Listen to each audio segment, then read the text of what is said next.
Tous les gestes sont permis, sauf les gestes répétitifs. Ils perdent leur sens et vampirisent votre message. Et c'est la seule chose à retenir sur la gestuelle en vrai. Alors laissez-moi vous raconter une courte histoire qui permettra de vous donner un exemple. Hier, j'étais sur le rond-point de l'Étoile, en voiture. Vous savez, c'est un énorme rond-point qui est sans arrêt bouché. Et arrive, par une des avenues, un autre automobiliste qui a décidé de ne pas faire tout le tour du rond-point, mais de passer directement à l'avenue d'à côté et donc de prendre le rond-point de l'Étoile à contresens. Je me retrouve avec cet automobiliste face à moi, donc forcément je klaxonne, et lui me fait un doigt.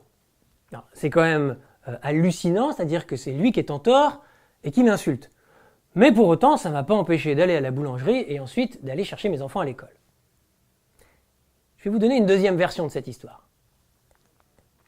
Donc hier, j'étais sur le rond-point de l'Étoile en voiture. Vous savez, c'est un rond-point qui est très souvent bouché. Et là-dessus arrive un autre automobiliste qui a décidé de ne pas faire tout le tour du rond-point pour prendre l'avenue qui est juste à côté, mais qui prend le rond-point de l'Étoile à contresens. Donc je me retrouve avec cet automobiliste face à moi, et donc forcément je klaxonne. Lui me fait un doigt, alors que c'est moi qui suis en danger dans cette situation. Mais bon, c'est pas grave.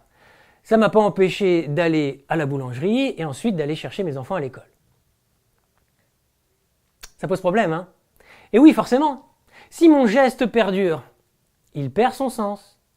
Le geste au moment où je le fais vient simplement illustrer ce que je dis.